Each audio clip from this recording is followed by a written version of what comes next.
Winter does not arrive suddenly in the medieval world. It advances in stages, almost cautiously, as if testing how prepared people truly are. Days shorten first.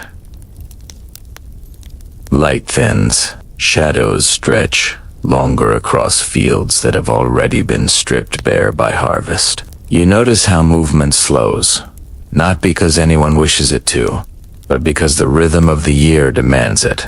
Medieval time is not measured by clocks, but by seasons that dictate when bodies labor, when animals feed, and when households withdraw inward. Vilate autumn.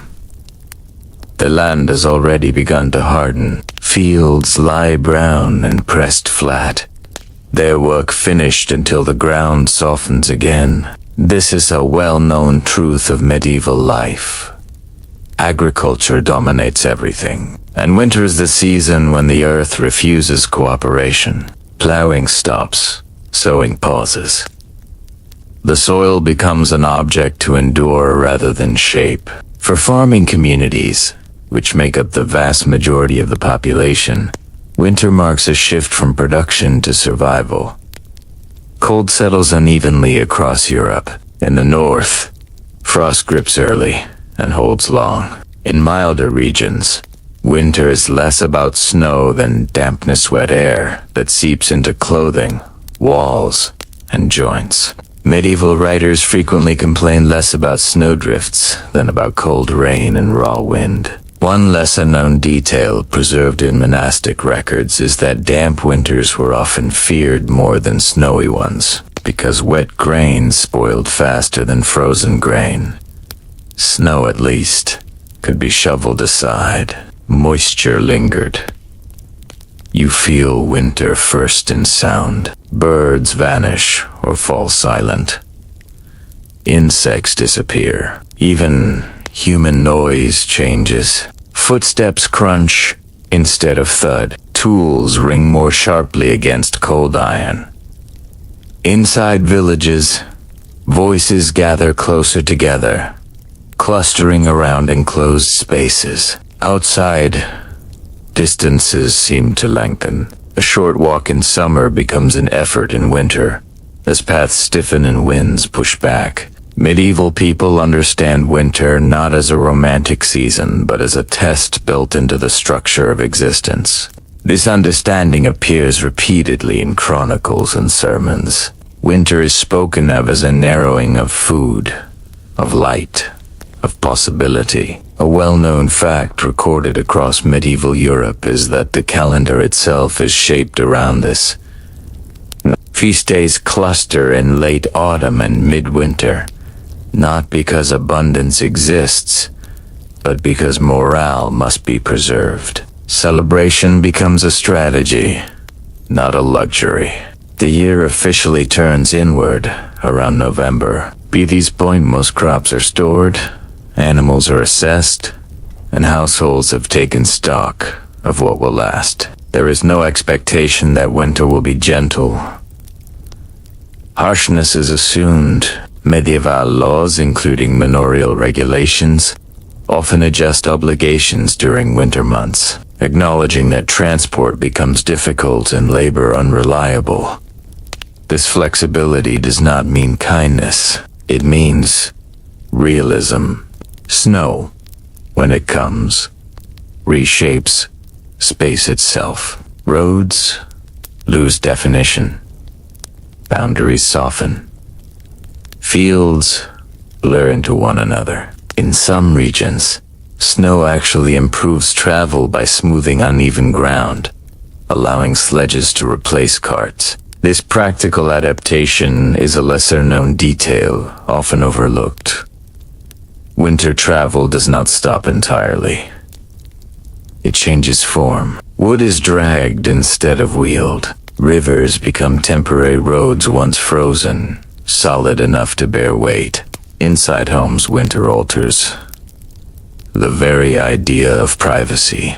People cluster not out of affection, but necessity. Heat comes from fire, and fire gathers bodies together. The familiar medieval hearth becomes the center of existence. Smoke drifts upward, often poorly channeled, clinging to rafters and lungs alike. Archaeological studies of medieval homes consistently showed darkened ceilings, evidence of long winters spent beneath slow, smoky fires. Clean air is a luxury unknown. You also notice how winter changes timekeeping. Without long daylight hours, the division of the day blurs. Work follows light, not the other way around. Candles and oil lamps exist, but they are costly.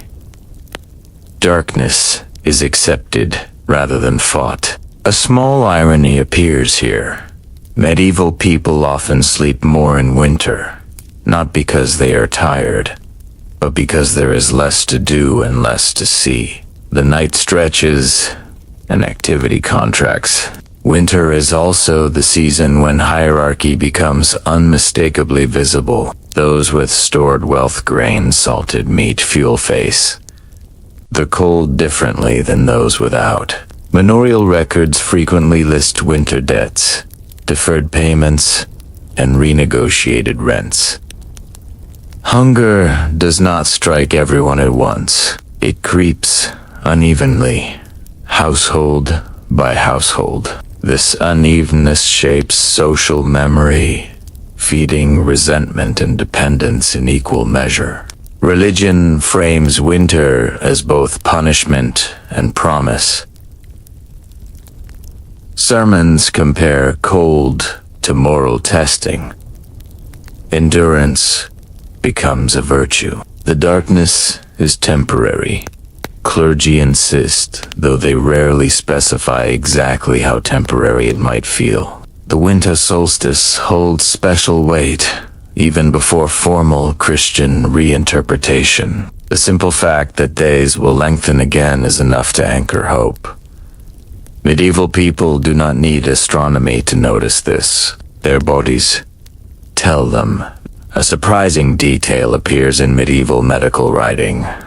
Winter is considered the healthiest season for certain temperaments. According to humoral theory, cold and dryness balance overheated bodies. Physicians sometimes recommend winter travel for those believed to suffer from excessive internal heat. Whether this advice helped is unclear, but it reveals something important. Winter is not universally feared. It is negotiated, interpreted, even exploited when possible. Still, anxiety lingers beneath these interpretations. Chroniclers frequently note severe winters, sometimes linking them to political upheaval or divine displeasure. The winter of 763 to 764, for example, is recorded as so severe that rivers froze deeply enough to allow armies to cross where they normally could not. Such moments remind you that winter reshapes power as well as comfort.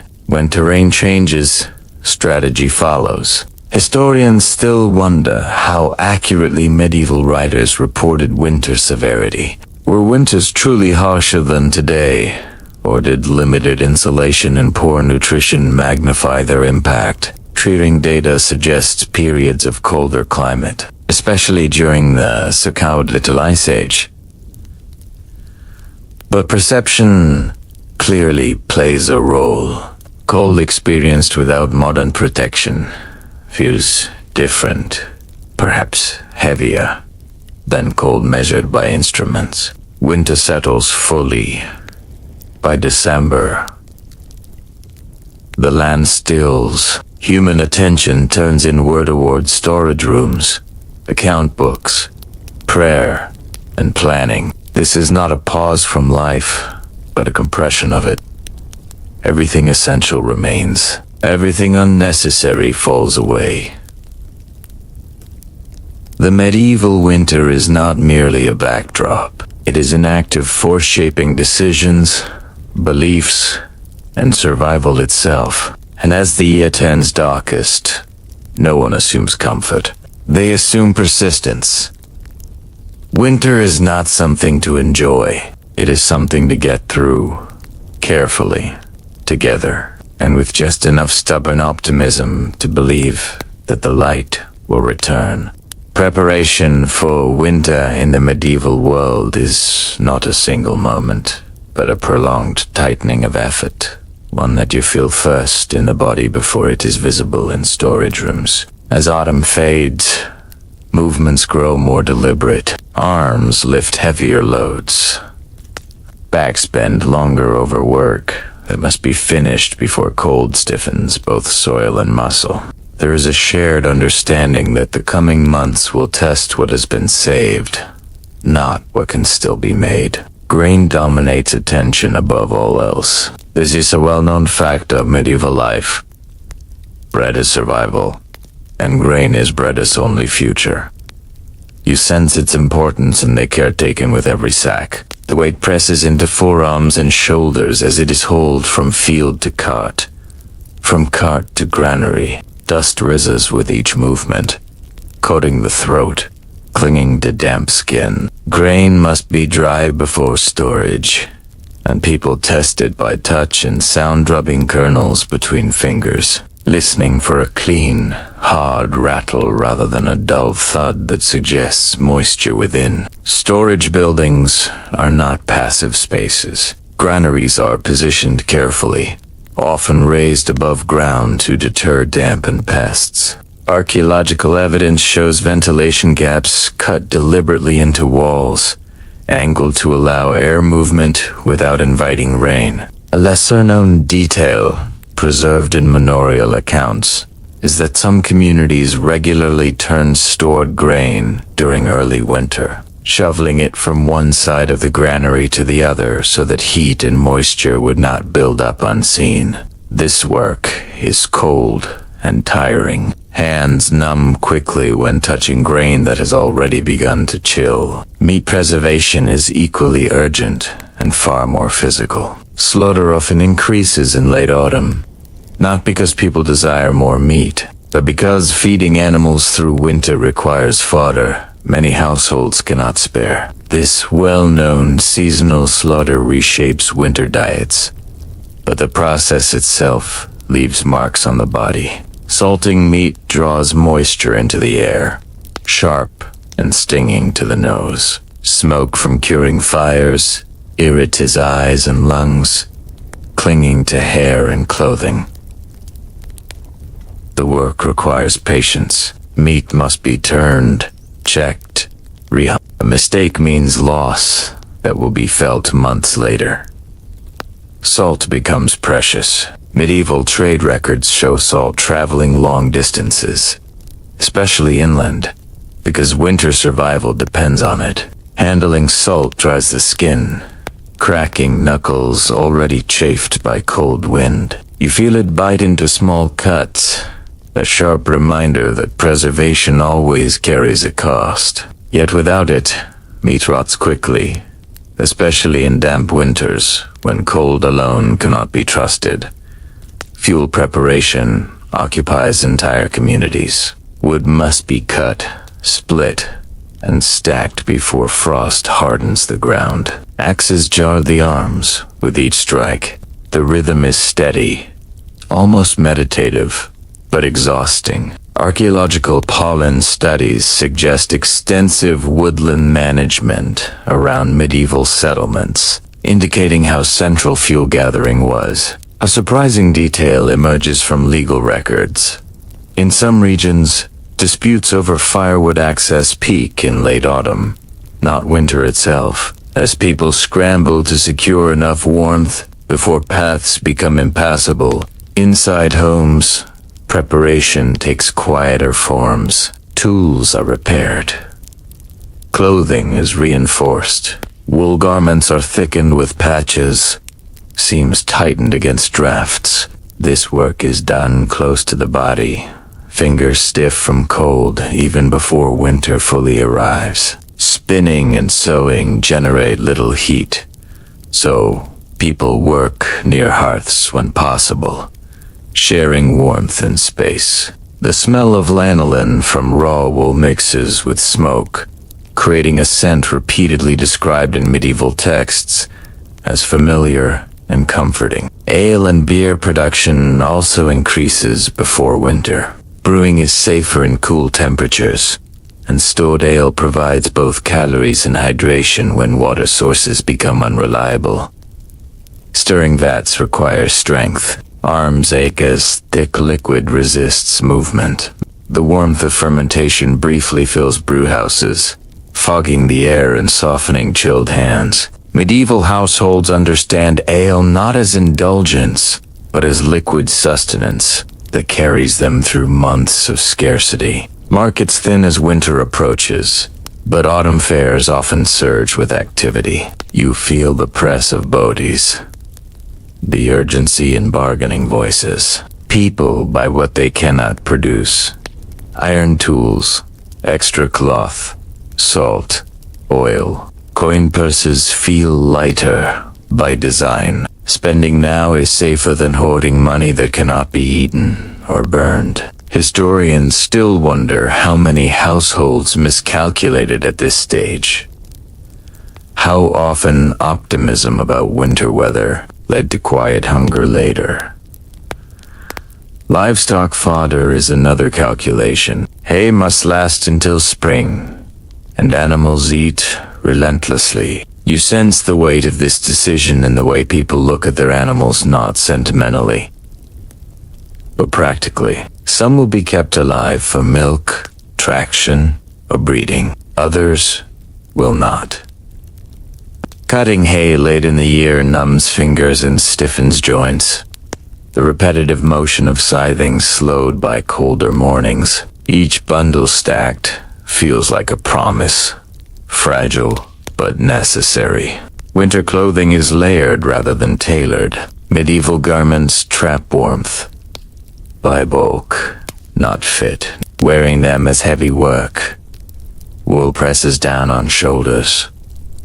Cloaks restrict movement. But thin clothing is not an option, even indoors. Cold lingers in stone and earth floors. Preparing winter garments is as much about endurance as comfort. Surviving winter means accepting weight and constraint. Religious calendars reflect this season of preparation. Saints' days tie to harvest close, replaced by observances that emphasize restraint and vigilance. Fasting days punctuate weeks, already narrowing in diet. This is not accidental. Faith reinforces preparation by framing it as moral discipline. Endurance becomes righteousness. Cold fingers clasp prayer beads as often as tools. A subtle irony runs through all of this work. Preparation for winter is exhausting precisely because it happens when energy is already declining. Shorter days mean less light for labor, yet more must be done. People push bodies harder just as nature begins to withdraw. Medieval letters and household accounts occasionally note injuries. During this period, strained backs, cut hands, falls on wet ground, small failures that become serious. When winter removes the margin for recovery, as the last tasks conclude, you feel a shift. Movement slows, not from laziness, but from completion. Stores are sealed, wood piles stacked, animals counted. Hands are sore, skin cracked, muscles tired in a deep, dull way. Winter is not yet fully arrived, but its shape is already present in every ache and careful calculation. And beneath it all lies an unspoken question, shared across villages and regions alike. Have we done enough, or only just enough to last? Cold is not an abstract idea inside medieval buildings. It is something you feel immediately, through the soles of your feet and along the skin of your hands. Stone walls hold onto winter with stubborn loyalty. Earth floors draw warmth downward and refuse to give it back. When you step inside a house or hall, the air feels still but heavy, as if it is already settled for the season. Shelter exists, but comfort is never assumed. Most medieval homes are built to endure weather, not to resist it. Thick walls block wind and rain, yet they also trap cold. Wood-framed houses breathe slightly more. The drafts slip through joints and seams. A well-known fact of medieval domestic life is that indoor temperatures often differ only marginally from outdoor ones. The main difference is the absence of wind. You notice how people judge warmth not by numbers, but by proximity, how close you are to the fire, how long you can keep your hands near the flame before they sting. The hearth dominates interior space. It is rarely centered, often placed against a wall or in the middle of a room without a chimney. Smoke escapes slowly, curling upward before finding gaps in the roof. Your eyes adjust to the dimness, stinging slightly at first. The smell of soot settles into hair, fabric, and lungs. Archaeological remains consistently show layers of ash built up over years, evidence of fires kept alive more for survival than pleasure. Heat does not spread evenly. One side of the body warms, while the other remains cold. Faces flushed while feet stay numb. People rotate positions without comment.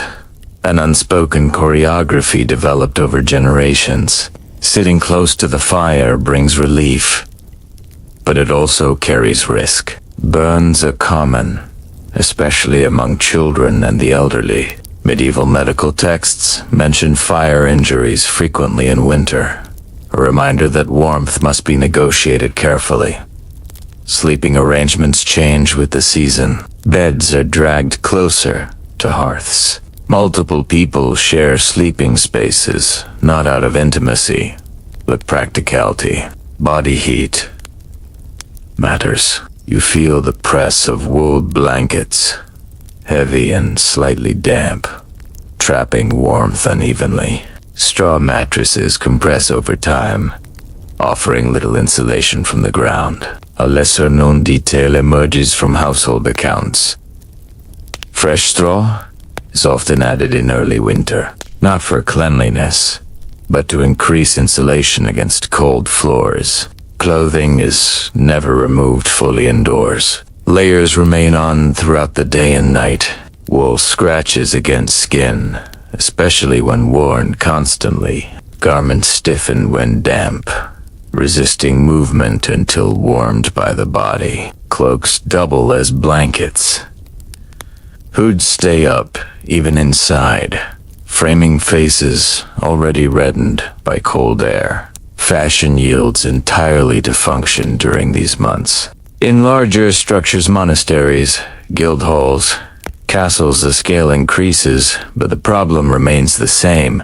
Vast spaces are harder to warm. Fires heat only a fraction of the air they occupy. You sense this most clearly in stone holes, where voices echo sharply, the cold sharpening sound. Nobles may dine at long tables surrounded by tapestries, yet their breath is still visible on particularly cold days. Wealth changes quantity, not physics. Tapestries serve a practical purpose beyond decoration. Hung along walls, they reduce drafts and trap a thin layer of warmer air. This is a well-known feature of elite interiors, but a surprising detail is that similar practices appear in humbler homes, using woven mats or animal skins. Any surface that slows air movement becomes valuable. Insulation is improvised rather than engineered. Light is limited. Fire provides illumination, but fuel is precious. Candles and oil lamps are used sparingly, reserved for specific tasks. Darkness fills the rest of the space. You move carefully, memory guiding steps more than sight. This reliance on familiarity reshapes interior life. Furniture rarely changes position in winter, and people navigate rooms by habit. Hands brushing walls and benches for orientation. Cooking intensifies interior heat briefly, then leaves lingering cold once fires die down.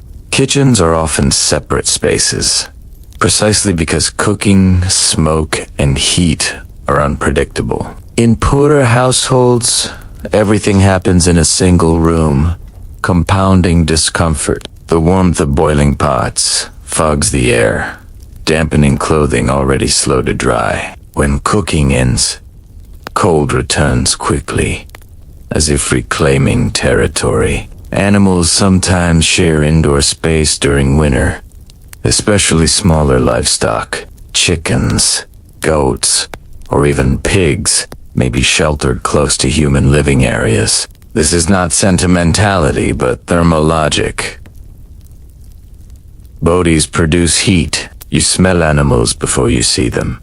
Their presence adding warmth, along with noise and waste. Medieval regulations occasionally attempt to limit this practice in towns, but necessity often overrides rules. Silence behaves differently indoors during winter. Outside, wind dominates. Inside, sound is absorbed by textiles and bodies clustered together.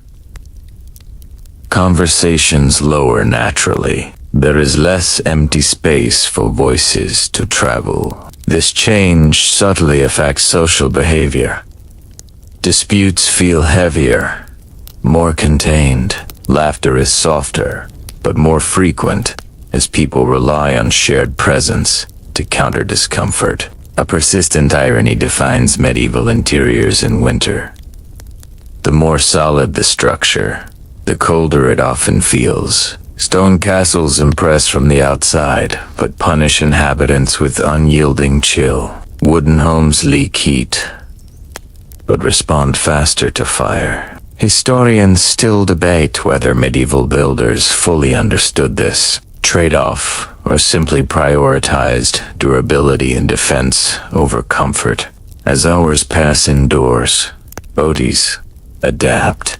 Cold becomes background rather than shock. Fingers lose sensitivity. Movements slow. People learn which tasks require bare hands and which can tolerate clumsiness. You sense a quiet calculation behind every action. How much warmth will this cost? And is it worth it? When night settles, fires are banked rather than extinguished. Embers glow faintly, promising warmth in the morning if tended correctly. Someone rises early to coax flame from ash, breaths visible in the dim air. This small ritual marks continuity. Even in the coldest spaces, life persists, measured not by comfort, but by endurance. Winter inside medieval walls is not about escaping the cold. It is about managing it, sharing it, rationing warmth, and learning to live alongside it until the season loosens its grip. Food in winter becomes narrower, heavier, and more deliberate. You feel the change not just in what appears on the table, but in how it sits in the body afterward. Meals are designed to last, to warm slowly, to provide energy that can be drawn upon over hours rather than moments. Variety fades. Reliability takes its place. One well-known fact of medieval life is that fresh food nearly vanishes in winter. Fields lie dormant, gardens are bare, and fruit trees stand empty. What remains comes from stores prepared months earlier. Grain leads everything. Bread appears at nearly every meal, dense and dark compared to summer loaves. You notice its weight in the hands and its resistance when torn apart. This bread is meant to fill, not delight. Pottage becomes the backbone of winter eating, made from grains, dried legumes, and whatever preserved ingredients are available. It simmers slowly over the hearth. Stirring requires patience. The thick mixture pulls back against the spoon, radiating a steady warmth that fogs the air and warms fingers hovering nearby. Archaeological finds of soot-blackened cooking vessels suggest that such pots remain on the fire for days, refreshed rather than emptied. This continuity saves fuel and labor, both scarce in winter. Preserved meat enters the diet sparingly. Salted pork, dried beef, or smoked fish add richness, but also thirst. Salt dries the mouth. An ale or weak beer becomes essential not only for hydration but for easing the body's response to preserved foods. A lesser-known detail appears in household records. Some communities deliberately diluted winter ale more than summer brews, stretching supplies while softening its effect on an already strained body. Dairy survives unevenly. Fresh milk disappears quickly as animals stop producing. Butter and cheese remain, their flavors sharpened by time.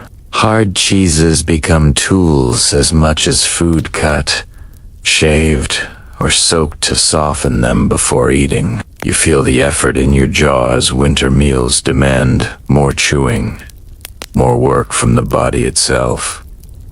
Eating is not passive. It is labor. Vegetables appear mostly in dried or pickled form.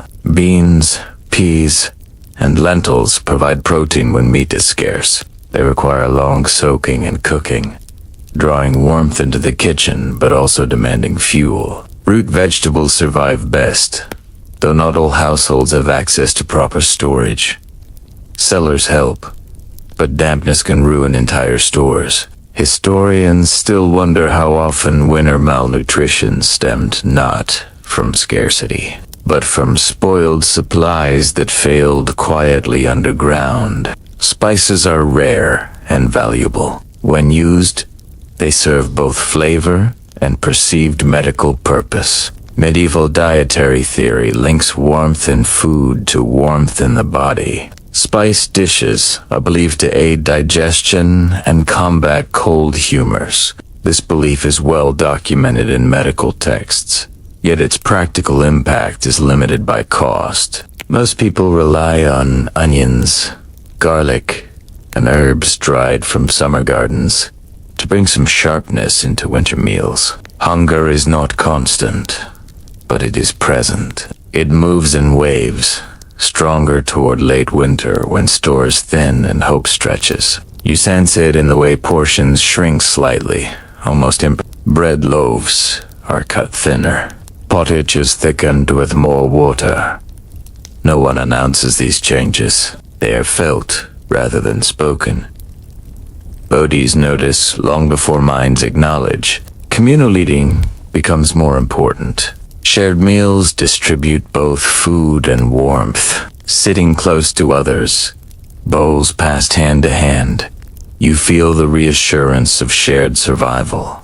This social aspect of winter food is often overlooked, yet it appears repeatedly in manorial rules that regulate communal ovens and shared brewing rights. These systems exist not only for efficiency, but for mutual endurance. Feasting still occurs, especially around religious holidays. These meals stand out sharply against daily restraint. Roasted meats, white bread, and sweetened dishes appear briefly, almost defiantly. Ironically, these feasts often happen during the coldest part of the year. Historians debate whether such timing was symbolic, practical, or psychological. Perhaps it is all three, a reminder that abundance, however fleeting, is still possible. The physical effect of winter food is cumulative. Heavy meals slow the body.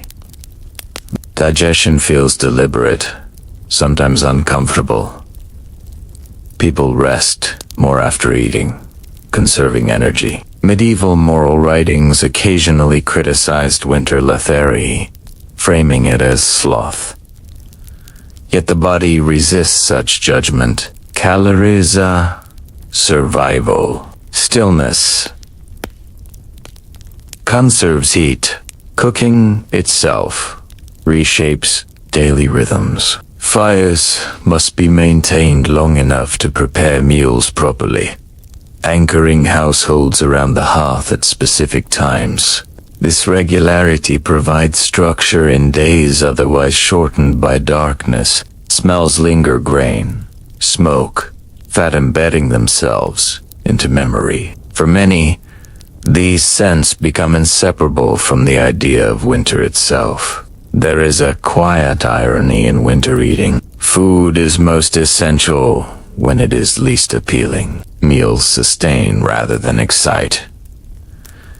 Pleasure gives way to function. Yet within this restraint, small comforts gain power. A slightly thicker stew, a rare piece of meat, a sip of stronger ale carries disproportionate meaning. As winter deepens, food becomes a measure of time. Each meal marks another day survived, another calculation proven accurate or dangerously optimistic. Plates empty, pots are scraped clean, hands warm briefly around bowls before cold returns. And always, beneath the routine, lies the question no one voices aloud. Will these stores last until the land yields again? Animals feel winter long before people admit it has arrived. You notice the change in their movement first. Cattle shift their weight more often. Horses lower their heads against the wind. Sheep press closer together, their breath rising in small clouds. Livestock are not separate from human survival. They are woven directly into it. Every decision made about animals in winter echoes months later in fields, kitchens, and accounts. One well-known fact of medieval rural life is that winter fodder is limited. Hay and straw stored from summer must last until spring, and it rarely feels sufficient. Each armful fed to animals is weighed mentally against future days. You feel the tension in the careful pace of feeding, in the way hands hesitate before opening storage doors. Animals eat steadily, indifferent to human calculations. Selective slaughter becomes unavoidable. Late autumn and early winter see an increase in butchering, not from abundance, but necessity. Animals that cannot be fed through winter are killed while they still carry weight. This practice reshapes winter diets and labor.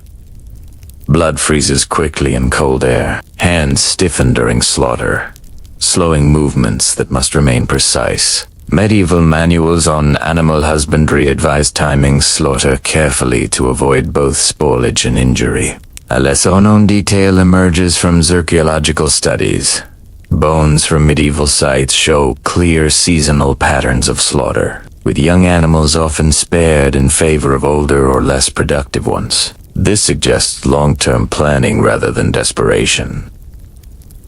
People are not simply reacting to hunger. They are preserving future herds, even while reducing present numbers. Stables and byres become vital winter spaces. You feel the difference as soon as you enter warmer air, thick with the smell of manure and hay. Animals generate heat simply by existing, and this warmth is conserved. In some regions, livestock shelters are built partially into the ground, using earth as insulation. Archaeological remains confirm that these structures are carefully oriented to block prevailing winds. Daily care continues despite cold. Water must be fetched, and sometimes broken free from ice.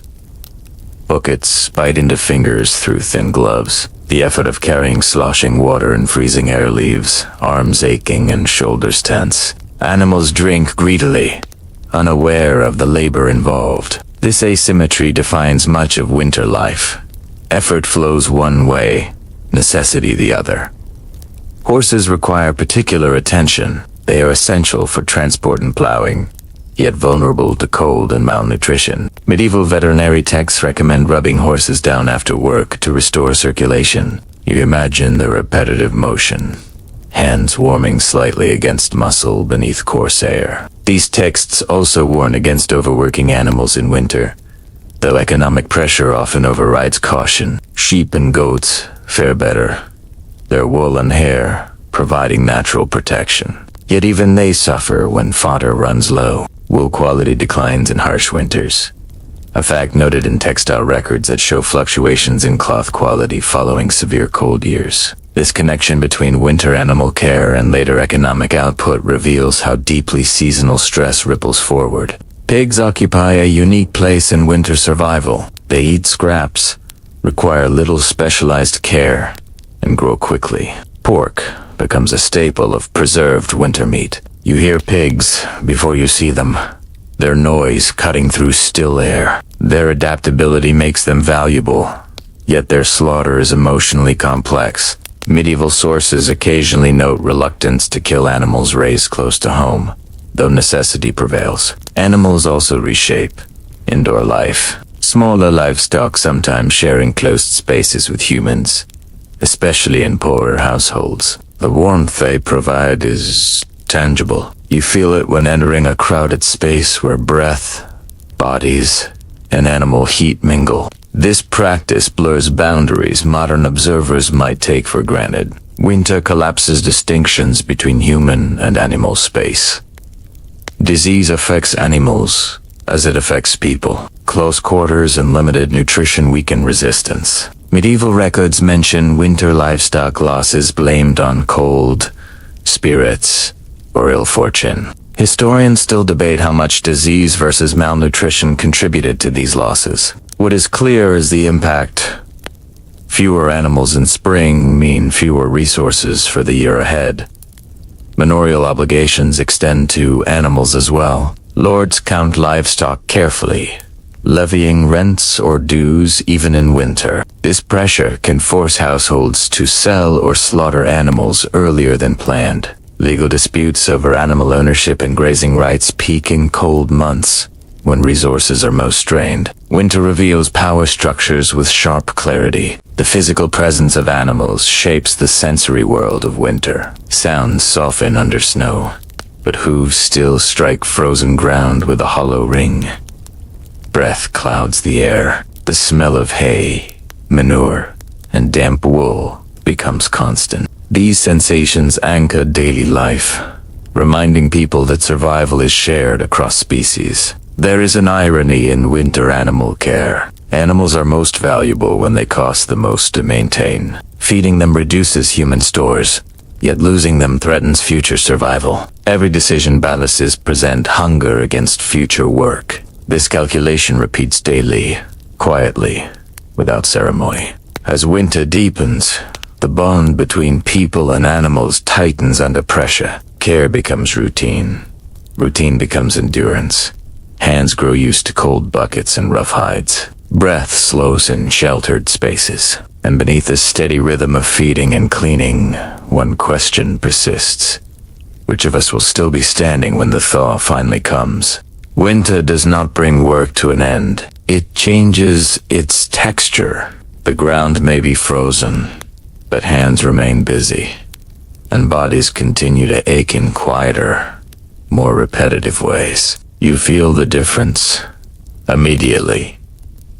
Less strain in the back from lifting, more stiffness in fingers from fine, persistent tasks done in cold air. Labor turns inward, away from fields and toward maintenance, preparation, and repair. One well-known fact of medieval rural life is that winter is a season of secondary work. Tools that were abused during harvest are inspected and mended. Iron blades are cleaned, sharpened, and the sound of whetstones replaces the thud of spades.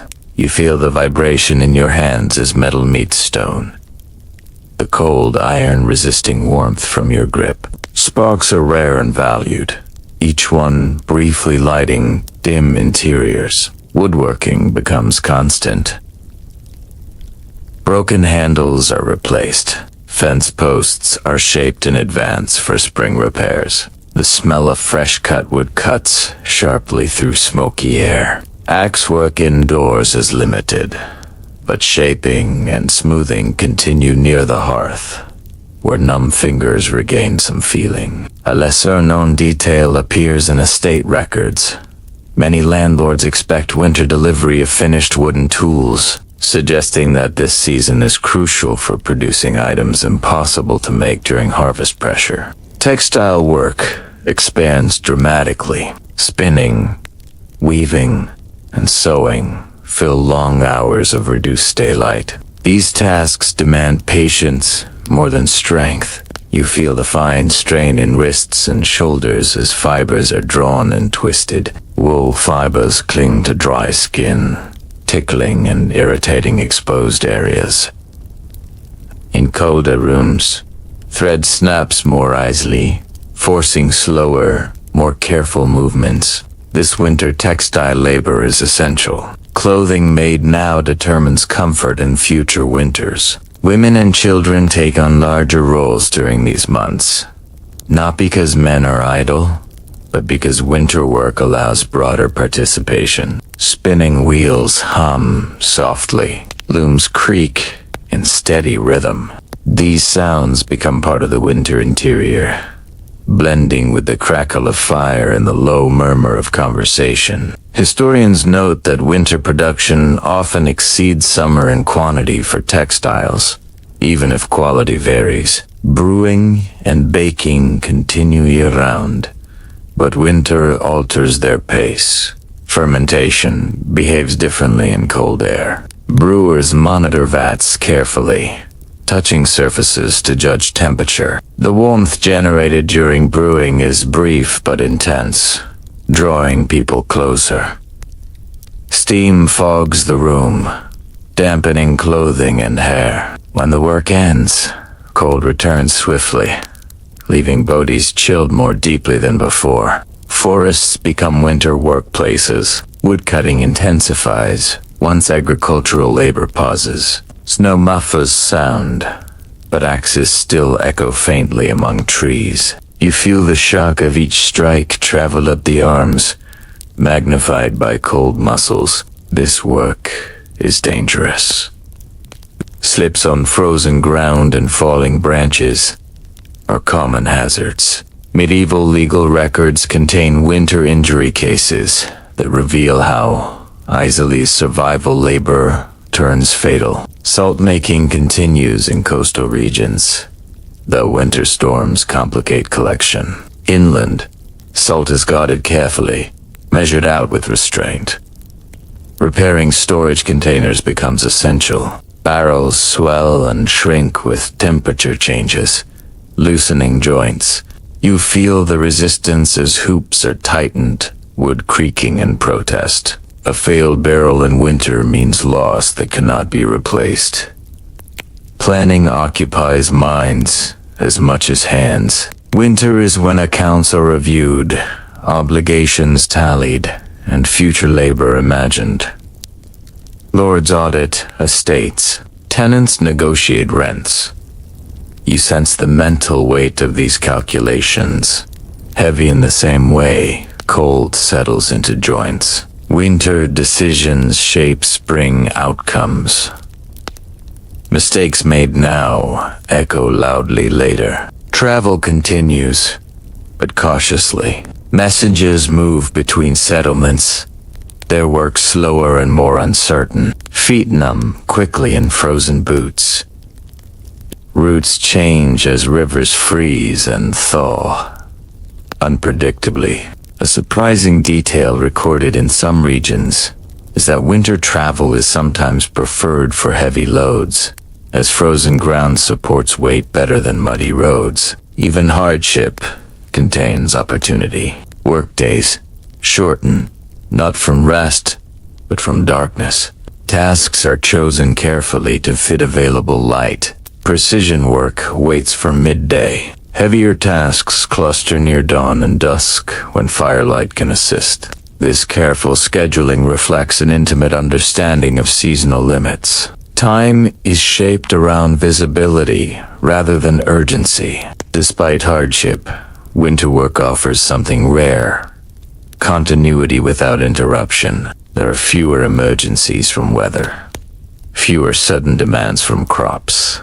This allows a steady rhythm that some medieval writers describe as calming, even reflective. Historians still debate whether winter offered psychological relief from agricultural pressure, or simply replaced one strain with another. Bodies adapt slowly. Muscles stiffen but endure. Hands grow calloused in new places. Breath slows in cold air, becoming measured and economical.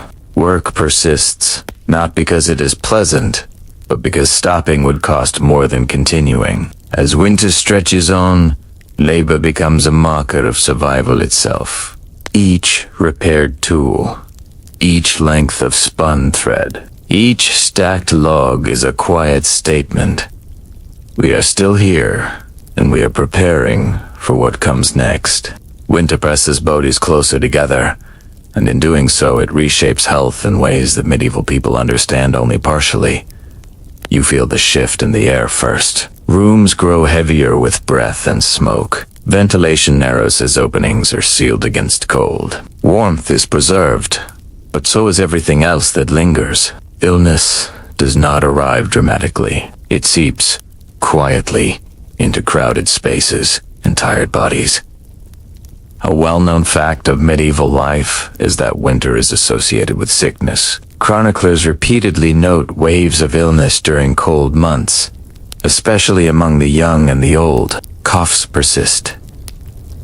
Fevers rise and fall unpredictably. You hear them in the night, rough breathing, muted groans, the sound of someone shifting restlessly on straw. These are not rare events. They are part of the season's texture. Medieval medicine explains illness through imbalance rather than infection. Cold, damp air is believed to thicken bodily humors, slowing circulation and weakening resistance. This belief shapes winter behavior. People avoid cold drafts, wrap themselves tightly, and favor warm foods. Fires are kept burning not only for comfort, but because warmth is thought to restore internal balance. Touching someone's forehead becomes a diagnostic act. Fingers searching for heat or its absence. Crowding increases vulnerability. Multiple generations share single rooms. Animals add warmth, but also waste and bacteria. You smell it in the air, ammonia from manure, damp wool, unwashed bodies layered with smoke. Medieval sources rarely describe these smells directly, yet archaeological evidence confirms conditions ripe for respiratory illness. Still, people accept this trade-off. Warmth now outweighs risk later. A lesser-known detail appears in monastery infirmary records. Winter admissions often spike, not during the coldest weeks, but during thaws. Melting snow brings dampness, and dampness is feared more than frost. Physicians warn that sudden temperature changes strain the body. Wet clothing chills skin quickly. You feel it when sleeves stay cold long after exposure, pulling heat from muscles and joints. Nutrition plays a silent role. Winter diets sustain but rarely nourish fully. Vitamin deficiencies weaken immune responses. Though medieval people lack the language to describe this, they notice patterns instead. Some households seem prone to repeated illness. Others endure better. Historians still debate how much winter mortality reflects disease versus slow starvation, each masking the other. Medical treatment is limited but not absent. Herbal remedies prepared months earlier are used sparingly. Dried plants are steeped in hot liquids, producing bitter warmth that spreads through the chest. You feel it briefly, a sensation of relief more than cure. Bloodletting remains common, though often postponed in winter because cold constricts veins and slows bleeding. This seasonal adjustment reflects practical observation rather than theory. Bathing declines sharply. Cold water discourages washing, and heating water costs fuel. Skin irritations increase. Lice spread easily in layered clothing worn continuously. Scratching becomes habitual. Medieval texts mention lice frequently in winter contexts, treating them as nuisances rather than health threats. Their presence is accepted.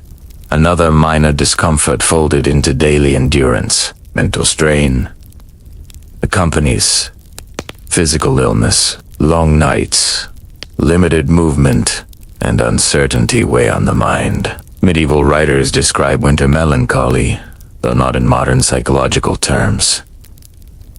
Spirits are said to sink. Prayer intensifies. Storytelling becomes more frequent, serving as distraction and reassurance. Laughter, when it comes, feels sharper, briefly cutting through heaviness.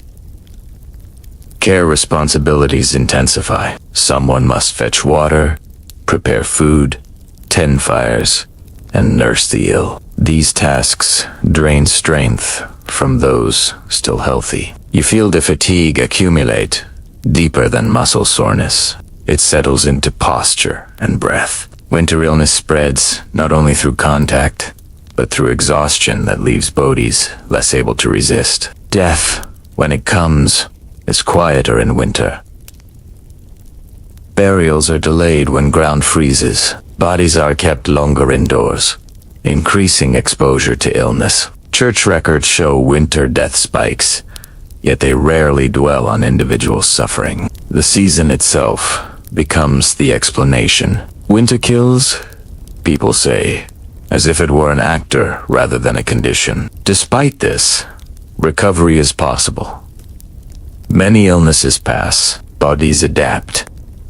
Survivors emerge thinner, slower, but alive. The persistence of community matters here. Shared labor and care distribute risk.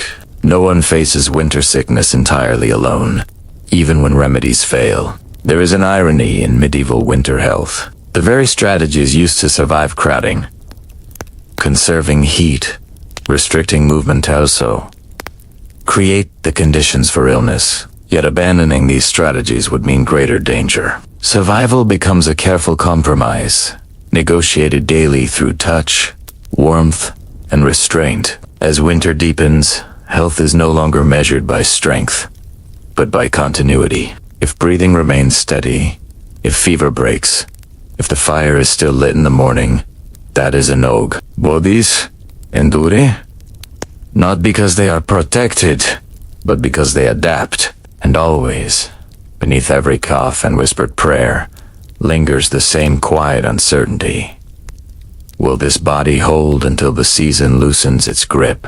Winter compresses time, and faith expands to fill the space it leaves behind. You feel this shift not in doctrine,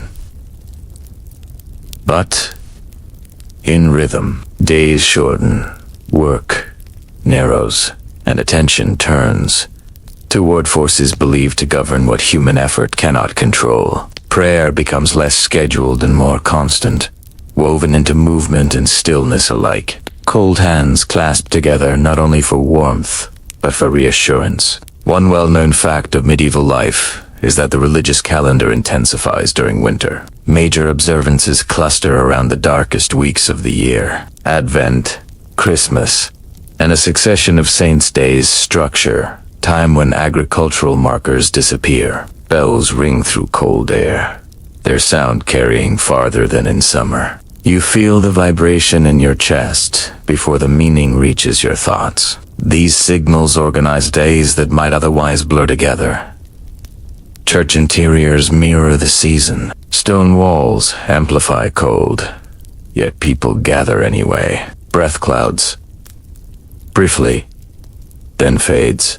Candles flicker weakly, their warmth symbolic more than physical. Standing still for long periods stiffens joints, but movement feels improper. Endurance becomes a form of devotion. Medieval sermons frequently frame physical discomfort as spiritually useful, a reminder of humility and dependence on divine order. A lesser-known detail emerges from parish records. Winter attendance often increases despite harsher conditions. This is not enthusiasm alone. The church offers warmth, community, and predictability. Even minimal heat from clustered bodies matters. People arrive early, reluctant to return immediately to cold homes. The pause itself becomes part of the ritual. Saints associated with protection, illness, and survival gain prominence in winter. Invocations shift subtly. Requests for good harvests give way to prayers for endurance, health, and mercy. Candles are lit for reasons rarely recorded, each flame representing a private calculation of risk and hope. You feel the quiet weight of these gestures, repeated without expectation of immediate response. Festivals interrupt Christmas feasts break weeks of limited diet, offering temporary abundance. This contrast is deliberate. Celebration becomes sharper against winter scarcity. Music fills enclosed spaces, voices layering together for warmth as much as harmony. You feel sound resonate through your body, briefly loosening tension held since autumn. Historians still debate how widespread such feasting truly was, but even modest households mark the day in some way. Superstition and belief blend seamlessly. Protective charms appear more frequently. Crosses are traced above doorways. Herbs dried months earlier are burned or hung in sleeping spaces. These practices coexist with formal religion rather than opposing it. Winter amplifies uncertainty, and uncertainty invites multiple layers of explanation. People seek protection wherever it seems plausible. Night holds particular power. Long darkness fuels stories of spirits, wandering souls, and unseen dangers. Fires are banked carefully, not only to preserve heat, but to keep darkness at bay. You sense how fear concentrates after sunset, how even familiar spaces feel altered without light. Faith provides language for this fear, shaping it into narrative rather than panic. Monasteries embody winter discipline most clearly. Daily routines continue unchanged despite cold. Monks rise before dawn, breath visible as they move through stone corridors. Silence sharpens awareness of discomfort, yet this constancy reinforces belief that order persists even when nature withdraws. Winter becomes proof rather than obstacle. There is irony here. Faith offers comfort, yet also reinforces hardship by giving it meaning. Suffering becomes purposeful. Endurance becomes expected. Historians still wonder whether this framing eased winter's burden or merely made it more acceptable. The answer likely varies by individual and circumstance. As winter deepens, belief does not promise relief. It promises structure. Bells will ring. Feasts will come. Days will lengthen again. This predictability steadies bodies and minds alike. In the absence of control over weather or health, faith provides something tangible. A rhythm strong enough to carry people through darkness. And so winter prayer continues, quiet and persistent, marking time not by warmth or comfort, but by the steady insistence that the season, like all others, will eventually pass. Winter stretches. Distance. What once felt nearby now feels remote, not because places move, but because movement itself becomes costly. You feel this immediately in your legs. In the cautious way, feet meet frozen ground. Roads lose their familiar softness. Ruts harden into ridges. Mud freezes mid-shape, turning paths into uneven surfaces that punish careless steps. Travel does not end, but it demands more from every body that attempts it. One well-known fact of medieval life is that winter slows trade. Markets thin, caravans shorten, and exchange becomes local. Long-distance merchants retreat unless profit clearly outweighs risk. Rivers that normally carry goods either freeze solid or swell unpredictably, blocking passage. You hear fewer carts, fewer hoofbeats. Silence fills the gaps left by commerce. Yet winter does not erase movement entirely. In some regions, frozen ground improves transport. Heavy loads that would sink into autumn mud glide more easily over hard surfaces. Sledges replace wagons. Archaeological finds and written sources both indicate seasonal shifts in transport methods. A lesser-known detail that challenges the idea of winter as pure isolation. Adaptation persists where opportunity appears. Isolation, however, increases unevenly. Small villages, far from major roads, feel it most. News arrives late or not at all. You sense the weight of this delay in conversations that circle familiar topics, in repeated stories told to fill long evenings. Information moves at the speed of endurance, carried by messengers whose bodies absorb the cost of distance. Markets that do operate shrink physically. Stalls cluster closer together, using shared structures for shelter.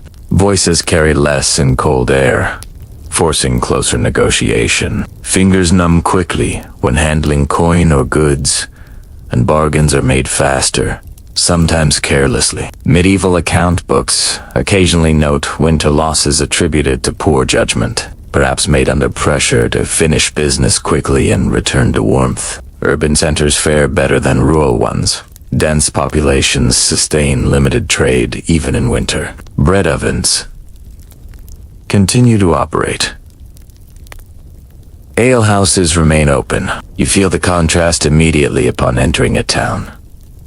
More noise, more smell, more movement. Yet, Ibenere, winter constraints. Gates close earlier. Curfews tighten. Streets empty, sooner after dark. Road maintenance deteriorates. Frozen ground prevents repairs.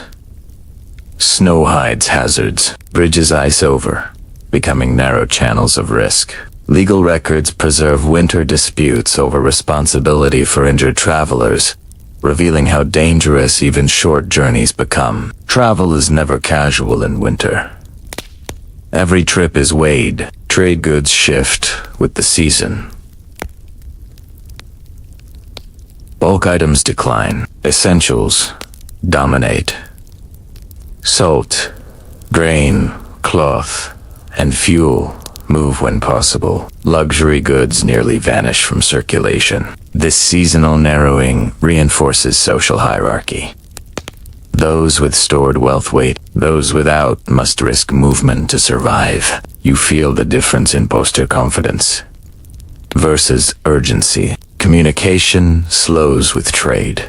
Political decisions take longer to reach distant regions. Authority stretches thin in winter. Lords rely more heavily on local officials who understand conditions on the ground. Historians still debate how much winter contributed to medieval decentralization, but the seasonal rhythm clearly weakens centralized control. There is an irony in winter isolation. Communities become both more vulnerable and more self-reliant.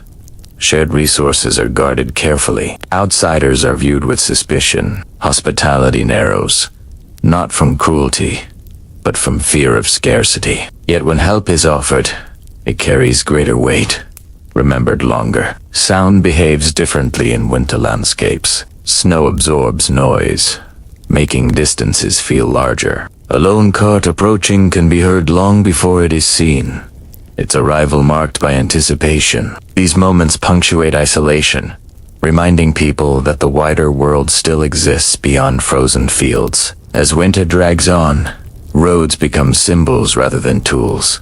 They represent connection more than movement. People look toward them, waiting for signs of thaw, listening for changes in sound beneath footsteps. Trade, like hope, does not disappear. It waits, compressed and cautious, for conditions to shift. And so winter holds communities in place, not entirely still, but bound more tightly to their immediate surroundings. Distance becomes effort. Effort becomes calculation. And every journey, however small, carries the unspoken question: is this worth the cost of the cold? Winter does not suspend authority. It tests it. Law, obligation, and power continue to operate even when cold narrows options and weakens body. You sense this pressure in the way people speak of duties with quiet resignation rather than urgency. Rent is still owed. Service is still expected. Winter does not erase hierarchy. It sharpens Italiano. One well-known fact of medieval society is that legal and manorial systems function year. Courts continue to meet, though less frequently. Disputes are heard in cold halls where breath fogs the air and fingers stiffen around documents. Justice slows, but it does not stop. The law waits, patient and unmoved by weather. Manorial obligations persist through winter months. Tenants owe rent in coin, kine, or labor. depending on local custom. Some payments are deferred, but many are not. You feel the strain of this reality in the careful accounting of stored grain, in the hesitation before opening a sack that might be needed both for food and for dues. Winter transforms abstract obligation into physical risk. Lords face winter pressures of their own. Estates must be managed when output declines. Storehouses are inspected, accounts reviewed. Officials travel cautiously between holdings, their journeys slowed by ice and darkness. A lesser-known detail appears in surviving estate records. Winter audits are often stricter than summer ones, precisely because scarcity exposes mismanagement more clearly. Losses cannot be hidden when reserves are limited. Punishment does not disappear with cold. Fines are collected. Offenders are confined. Prisons are rarely heated, making winter confinement especially harsh. Legal texts do not dwell on this detail, yet the implication is clear. Cold becomes an extension of punishment rather than a reason for mercy. Historians still debate whether winter sentences were intentionally cruel or simply indifferent to suffering. Conflict resolution changes. Tone in winter, physical confrontation declines, not from peace, but from calculation. Injuries heal slowly. Feuds cool temporarily, replaced by verbal disputes and legal maneuvering. Written complaints increase during winter months, suggesting that cold pushes conflict into administrative channels rather than eliminating it. Church authority overlaps with secular power, more visibly in winter. Moral behavior is monitored closely when idleness increases. Sermons warn against gambling, drunkenness, and disorder activities associated with long nights and limited supervision. Winter leisure becomes suspect. Control tightens where productivity loosens. Taxation continues unevenly. Urban centers manage winter collections better than rural areas. Coin circulates where trade persists. In villages, payment in goods becomes more common. Grain, cloth, and labor substitute for silver. You feel the weight of these exchanges literally, as goods must be carried through cold rather than handed over lightly. Law also governs survival resources. Forest access, grazing rights, and fuel collection are regulated carefully. Winter trespass cases appear frequently in legal records, revealing desperation rather than criminal intent. Cutting wood without permission may mean warmth for one household and punishment for another. Authority draws lines even where survival blurs them. There is an irony in winter governance. Power is most visible when it can do the least to help. Lords cannot summon spleen. Courts cannot restore lost stores. Yet obligations persist as if conditions were unchanged. This tension breeds quiet resentment that rarely erupts in winter, but lingers into warmer months. Still, order matters. Predictability provides stability. Knowing when dues are owed, when courts meet, and what rules apply reduces uncertainty in a season already full of it. Authority offers structure, even when it offers little comfort. As winter deepens, law becomes another layer of endurance. It is followed not because it is gentle, but because it is constant. Cold does not excuse. Obligation does not thaw. And beneath every careful payment and postponed dispute lies the same calculation that governs all winter behavior. What must be done now to ensure survival later? Winter strips away illusions of comfort, even for those surrounded by stone, servants, and ceremony. You feel this immediately in elite households, where abundance exists but warmth remains elusive. Castles and manor houses are designed to impress and defend, not to shelter bodies gently. Their size magnifies cold rather than diminishing it. Space itself becomes an adversary. One well-known fact of medieval aristocratic life is that nobles suffered the cold, much like everyone else. Fires burn in great halls, yet their heat dissipates quickly into high ceilings and thick walls. You sense the futility as warmth cools briefly near hearths and vanishes upward. Tapestries hang heavy along stone walls, softening drafts, but never eliminating them. Even the wealthy rotate positions near the fire, just as peasants do. Winter luxury takes material form rather than thermal one. Fur-lined garments appear, heavy and restrictive. Wearing them changes posture, forcing slower movement. Cloaks drag slightly against the floor. The weight presses down on shoulders already tense from cold. These garments signal status, but they also function as portable insulation, a practical response wrapped in display. Meals in noble households are richer but follow the same seasonal logic. Preserved meats dominate. Spices appear more frequently, warming the mouth and chest. Wine replaces ale more often, its alcohol spreading warmth briefly through the body. Yet even in winter, narrows options. Fresh fruit is rare.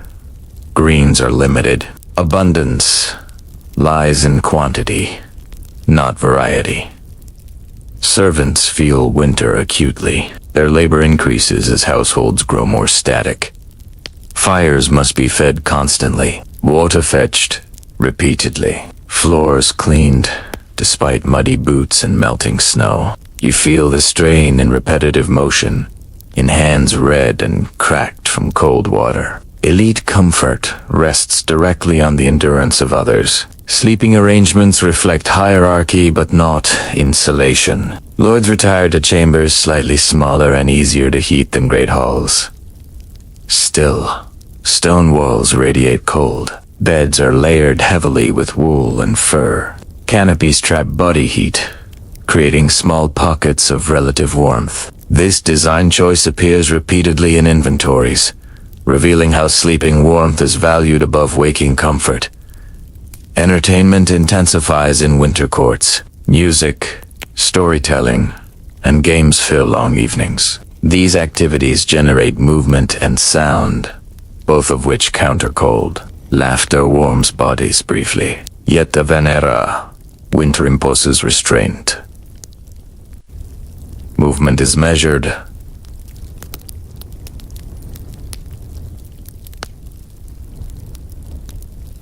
Feasts end earlier. Candlelight is conserved. A lesser-known detail emerges from household accounts. Winter is when nobles review estates most carefully. With travel limited and leisure increased, attention turns inward. Ledgers are examined. Plans for spring campaigns, agricultural or military, take shape. Cold months become strategic ones, despite physical discomfort. Castles also house weapons, and winter maintenance extends to armor and arms. Metal is cleaned, oiled, and stored. Cold stiffens fingers during this work, making precision harder. The smell of oil mingles with smoke, marking spaces dedicated to readiness rather than comfort. Winter is not peaceful simply because it is cold. There is irony in noble winter life. Displays of power persist in spaces that actively resist human comfort. Grandeur does not soften cold. It amplifies it. Historians still debate whether medieval elites fully accepted this discomfort as part of status, or simply endured it without alternative. As winter deepens, elite life slows, but does not relax. Responsibility remains. Cold settles into stone and bone alike. Wealth changes surroundings, not sensation. And beneath fur, ceremony, and authority. The body experiences winter much as any other through stiffness, breath, and the persistent search for warmth. Long winter nights stretch outward, not because time slows, but because darkness arrives early and lingers. You feel it settle over rooms while work is still unfinished, forcing decisions about what can wait and what cannot. When fires are banked and tools set aside, attention turns inward, toward voices, memory, and movement that requires little space or light. Storytelling becomes a primary form of winter occupation. People gather close, drawn together by shared warmth, and words fill the space the daylight once occupied. Stories are repeated often, not from lack of imagination, but because familiarity brings comfort. You hear the same tales, told slightly differently each time, shaped by the speaker's breath, the audience's reactions, the mood of the evening. Oral memory thickens in winter. Songs travel easily in enclosed spaces. Simple melodies repeat, carried by voices roughened by smoke and cold. Singing warms the chest and regulates breathing, an effect noticed even if not consciously understood. In monasteries and churches, chant provides structure to long nights, marking hours otherwise swallowed by darkness. In homes, secular songs serve the same purpose, binding people together through rhythm. Games appear where space allows dice, boards, carved pieces passed down through generations. These games require little movement, but intense focus. Fingers stiff from cold struggle to grasp small objects, forcing slower play. Arguments flare briefly over rules or luck, then fade. The stakes feel higher in winter, when distraction itself becomes valuable. Children experience winter nights differently. With fewer outdoor tasks, they remain indoors longer, absorbing stories and routines. This season becomes formative, shaping memory through repetition. Many medieval folk traditions survive precisely because winter confines families together, reinforcing shared narratives year after year. Craftwork continues into the evening when light allows. Small lamps flicker weakly, casting uneven shadows. Precision suffers, mistakes increase. You feel the strain in your eyes, the effort required to focus in dimness. Tasks chosen for night work are those that tolerate imperfection: mending, twisting rope, sorting materials. Hospitality takes on new meaning. Visits shorten, guests are fewer but welcomed more deliberately. Sharing warmth carries obligation. You feel the tension between generosity and caution, between social expectation and limited resources. When guests leave, doors are sealed quickly, heat preserved with careful attention. Laughter feels sharper in winter interiors. It cuts through silence briefly, warming more than bodies. Medieval texts often associate winter gatherings with mirth, not because conditions are pleasant, but because humor counters heaviness. Irony thrives here. Complaints about cold become jokes repeated endlessly, the repetition itself reassuring. Night also amplifies unease. Shadows lengthen unpredictably. Familiar rooms feel altered. Fires crack unexpectedly. Sounds magnified by still air. Stories of spirits and wandering souls circulate more freely. Not necessarily believed, but entertained. Darkness invites imagination to fill gaps left by limited sight. Sleep patterns shift. People wake more frequently, tending fires, checking animals, responding to sounds. Rest becomes fragmented. Beds are shared more often, not only for warmth, but for reassurance. The press of another body anchors awareness, confirming presence in long darkness. Winter entertainment does not aim to escape reality. It absorbs Italiano. Stories, games, and song do not distract from cold. They coexist with it. They provide structure, continuity, and shared focus when external activity contracts. As nights repeat, these practices settle into routine. The same songs, the same tales, the same movements near the fire. And in that repetition, winter becomes survivable not through novelty, but through persistence and shared attention. Some winters tighten slowly. Others arrive with sudden force and refuse to loosen their grip. You feel the difference not only in temperature, but in pace. Stores diminish faster than expected.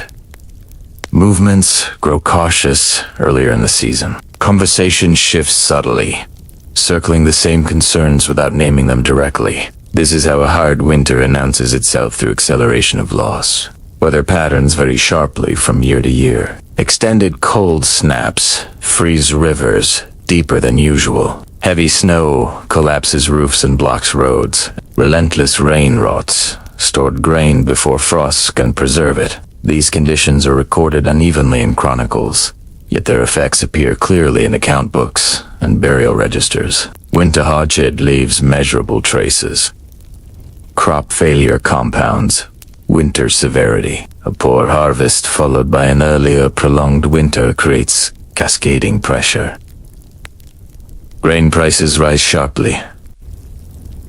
Bread portions shrink. You feel it in the body, first hunger that does not arrive suddenly, but accumulates day by day, dull and persistent. This hunger weakens resistance to cold and illness, amplifying winter's reach. Famine rarely begins in winter, but winter reveals it. By the time cold arrives, reserves are already strained. Stored food is rationed carefully, yet calculations prove optimistic. You notice how households begin stretching meals, adding water, reducing frequency, delaying eating until later in the day to conserve warmth and energy. These adjustments happen quietly, without announcement.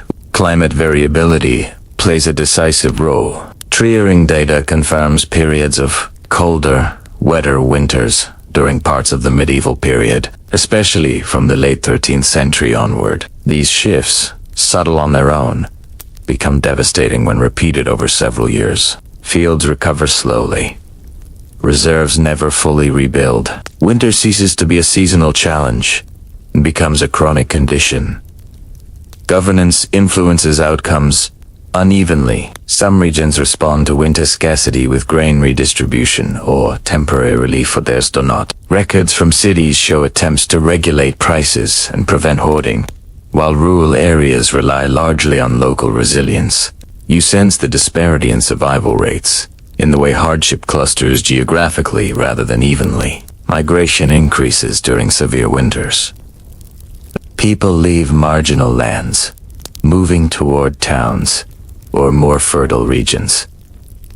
Travel in winter carries risk, yet staying carries certainty of hunger. This calculation drives movement, even through snow and cold. Footprints mark frozen roads briefly before disappearing, evidence of decisions made under pressure. Social bonds strain under prolonged winter hardship. Charity persists, but limits are reached quickly. Communities accustomed to sharing find themselves choosing between households. These choices leave scars. Later disputes often trace their roots back to winter decisions: who was helped, who was turned away. There is a grim irony in winter famine. Food may exist nearby, locked behind price barriers or legal restrictions. Scarcity becomes structured rather than absolute.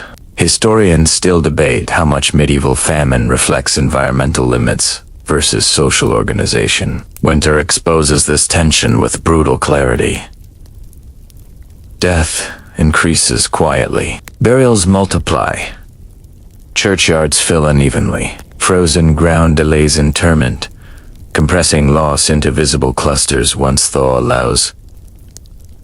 Chroniclers sometimes describe these moments with restraint, focusing less on suffering than on numbers. Winter transforms individual deaths into patterns.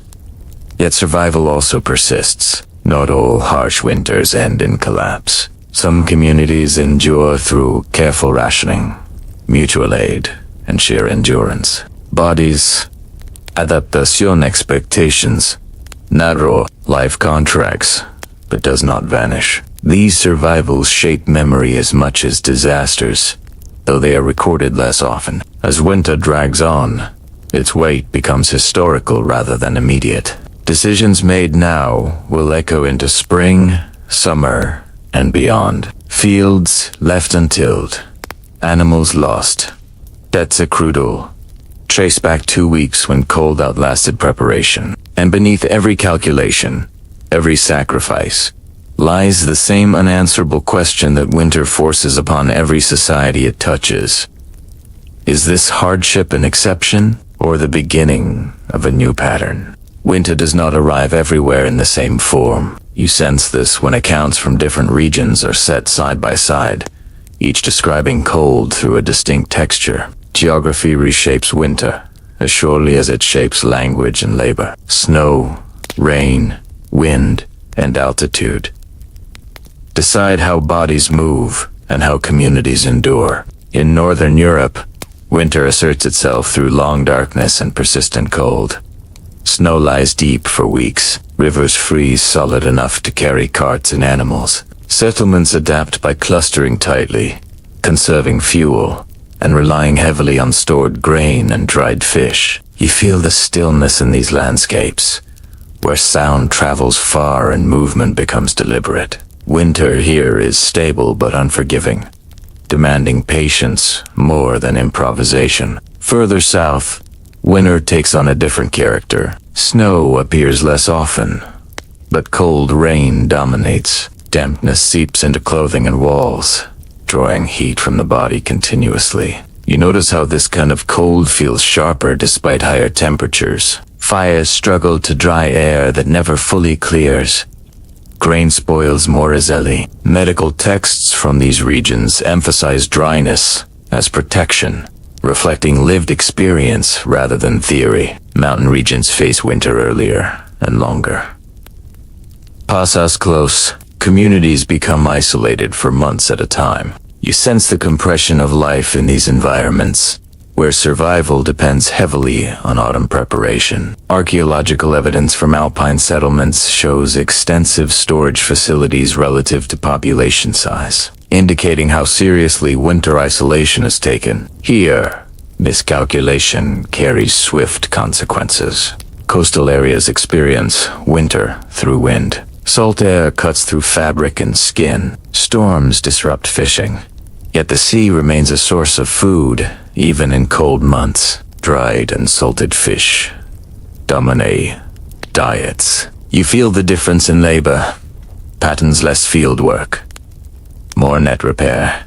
More waiting for weather to shift. Coastal winter is unpredictable, alternating between violent storms and uneasy calm. Urban winters differ sharply from rural ones. Towns generate heat through density. People, animals, workshops, and fires cluster together, creating pockets of relative warmth. You notice stronger smells, louder sounds, and faster information flow. Yet, this density also intensifies disease and scarcity. Cities depend heavily on supply networks that strain under winter conditions. Trade routes shape winter experience as much as climate. Settlements near major roads or rivers endure less isolation. Those off the network rely almost entirely on local resources. You feel this difference in confidence or lack of feet in winter planning. Access determines resilience. Cultural practices adapt accordingly. In colder regions, winter clothing grows heavier and more layered. In milder climates, emphasis falls on wind resistance and moisture control. Housing reflects these priorities, from steeply pitched roofs shedding snow to thick walls resisting damp. These architectural choices are not aesthetic. They are survival strategies refined over generations. There is irony in regional variation. No place escapes winter entirely, yet each believes its own to be the hardest. Chroniclers describe local winters as exceptional, harsher than elsewhere. Historians still wonder how much of this reflects reality and how much reflects limited perspective. Cold experienced personally always feels absolute, despite differences. A common pattern emerges. Everywhere, winter reduces options and exposes dependence on systems built earlier in the year. Geography shapes the challenge, but preparation determines the outcome. Regions that align labor, storage, and social cooperation with local conditions endure better than those that rely on assumption or tradition alone. As winter stretches across landscapes, it reveals the adaptability of medieval life. There is no single winter experience, only variations shaped by land, weather, and custom. Yet beneath these differences lies a shared reality. Survival depends on knowing one's environment intimately and respecting its limits, and so winter maps itself onto the medieval world unevenly, carving distinct paths through fields, towns, coasts, and mountains. reminding every community, no matter how prepared, that endurance is always local. Late winter feels different from the beginning. The cold may still bite, but attention shifts subtly toward change. You feel it in the way people watch the sky longer than before, in how footsteps pause to test ground that might soften. Survival has narrowed life for months, and now endurance turns into waiting. Stores are low by this point. Grain bins show their bottoms. Salt meat hangs thinner on hooks. You feel the lightness of cupboards not as absence, but as tension. Meals continue, but portions are measured with new care. Every handful removed is weighed against an uncertain number of remaining days. Hunger, when present, is quieter, not familiar. Almost expected. The body carries winter openly. Joints ache with a deep, settled stiffness.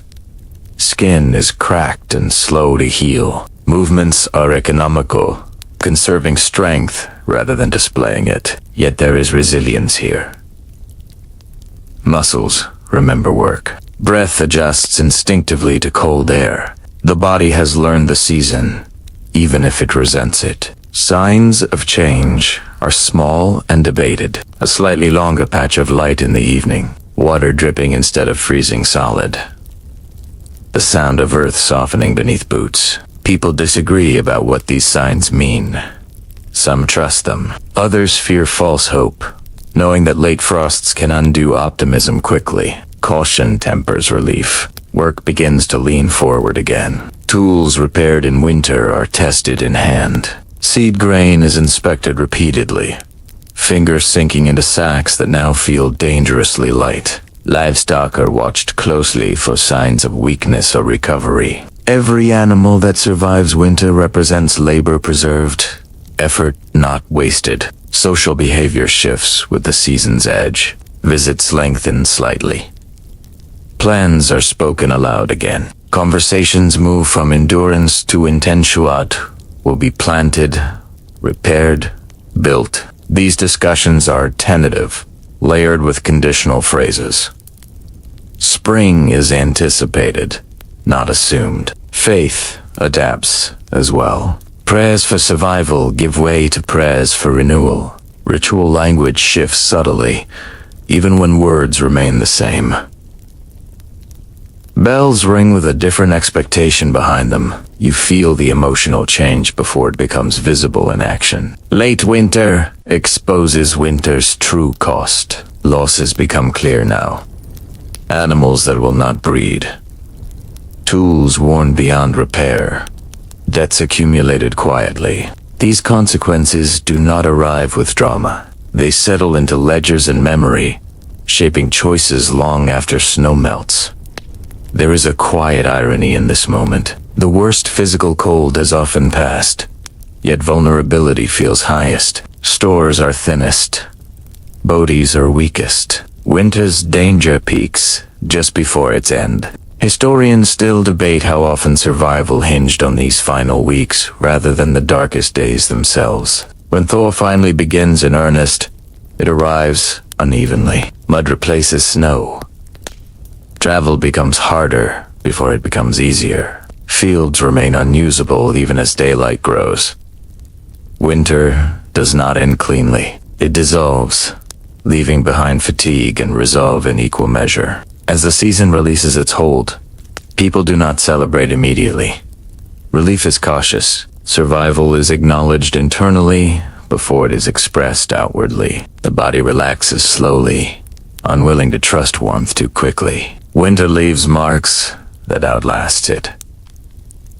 Choices made under cold shape the coming year. Those who endured carry forward both strength and depletion.